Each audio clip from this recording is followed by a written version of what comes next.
Hello, this is Jimmy Doolin, and I am here with another sit down. And today it's with Rick Ray, a very, very longtime friend and colleague of mine. So, good, how are you, Rick? Doing well. Just enjoying the beautiful Indiana weather. Amen to that. So, licensed real estate agent since 1988.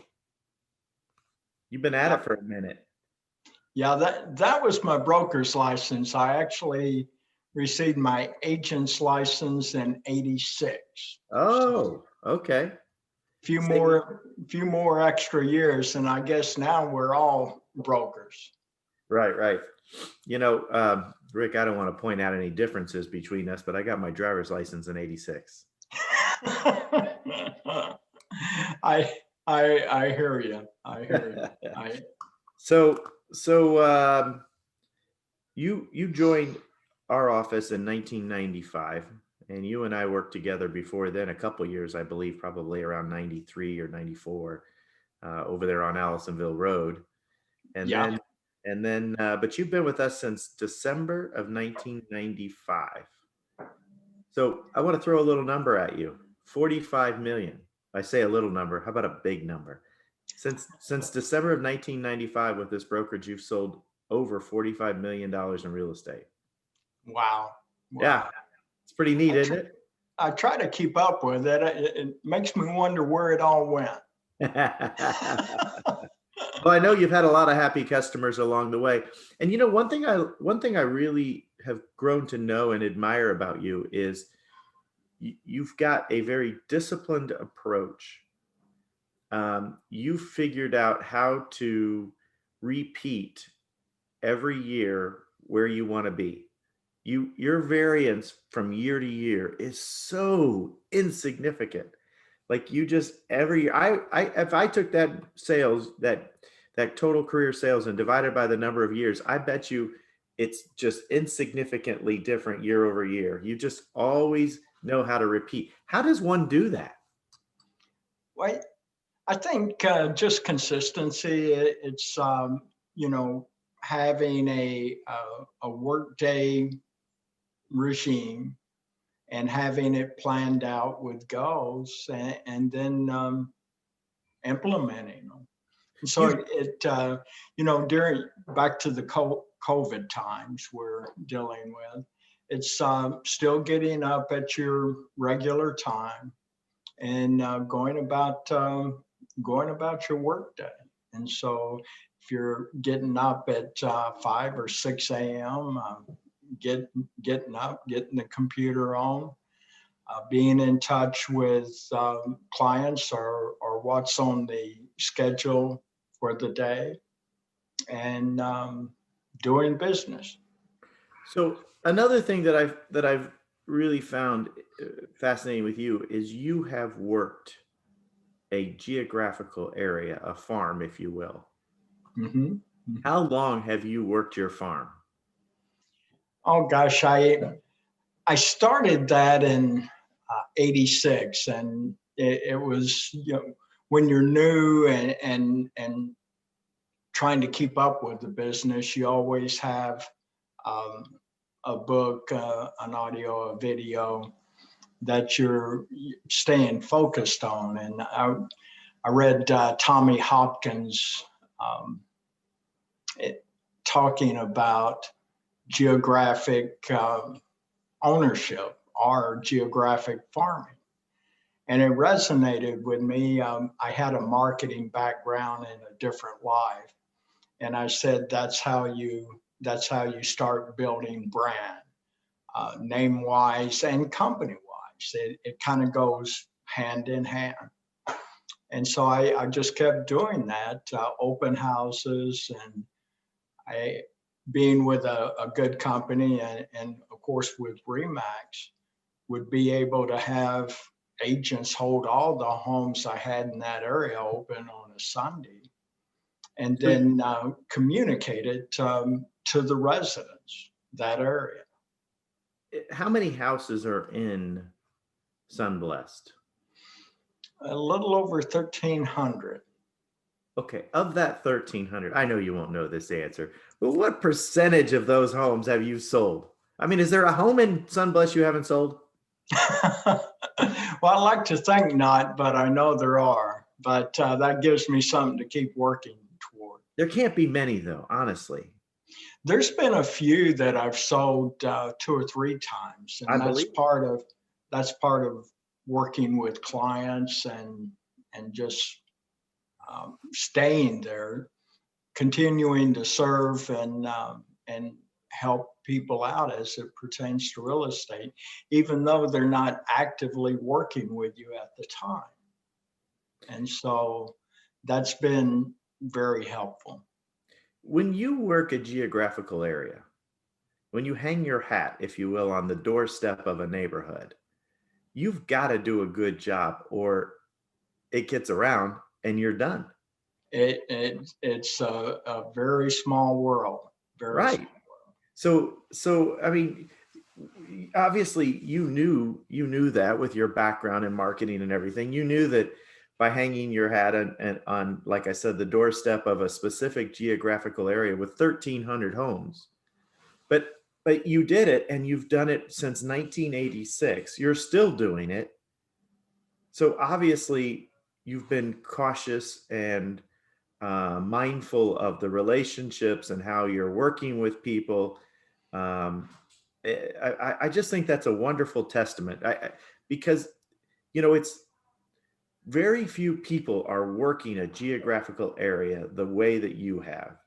Yeah. Well, it's been successful for me, and you kind of put on and wear what works, and leave the rest on the dressing room floor. And in real estate, there's so many ways to be successful, but that it just seemed to fit like a glove. And initially, I had knocked on every door in the area, and I always worked from the standpoint of how would I feel. And about the last thing when I'm home with my family, last thing I want is someone knocking on the door. But I'd knock, and if no one answered, I left a little leaf behind. And uh, Remax had that program for years, where you had a little item that you could buy into with the marketing department. And it's just let them know I was there, I was interested, but I'm not going to interrupt you. If someone came to the door, I took 30 seconds to introduce myself, didn't ask them for their business other than identifying who I was and that I'm serving the area for Remaxability Plus. So so you're a family guy. Oh yeah, yeah. The family, you kind of work it together. I see that with you, and it's you've got to have a little balance. Sometimes you don't really say, "Well, am I balanced here?" It's But there's, definitely a teeter totter, but yeah, yeah. and there's times when we probably are, heavy on one side or the other. But I know you to be a family guy. You've been married for a long time. So tell us, first of all, how long you've been married, and how about your kids? Oh goodness, I've been married for 43 years, and so I was lucky enough to find the keeper first Yes, time. First yes, time. you were. Yes, you were. And she's working in the other room, and so I've got to watch my p's and q's here. Right. We're all working from home these days. Yeah, So how about indeed. kids? What are your children up to? Well, let's see. My son is an officer in the Marine Corps out in Yuma, Arizona, and now it would be a good time to start planning a January trip out there. And so, and my daughter is locally, and she loves animals and is fulfilling that dream in Indianapolis. That's awesome. Well, I can see the pride in your face when I ask the question. Yeah, And as the son of a Marine, I can only say semper fi. there absolutely, absolutely. Senior is a very proud Marine. He is a very proud Marine. So, Rick, favorite food? Oh gosh, favorite food would be fish. I love fish, and so it would probably be a baked cod fillet would probably rank right up there. Although I like my fried fish as well. It's an interesting response from a native Texas man. That, Well, by way of New Orleans, and by so way, that's true. I apologize. I'm losing sight of where your real, where you began. So you're right. I apologize. yeah, and I was even in Minnesota for a brief while, a couple of years, and learned to enjoy pickled herring. It was on all the salad bars. It must be a Scandinavian delicacy. Yeah, I guess so. I guess so. So in 2004, you were put into the Hall of Fame, a pretty prestigious honor for an agent. Um, and then one of the other things that strikes me too is in this time when real estate has changed so much, right?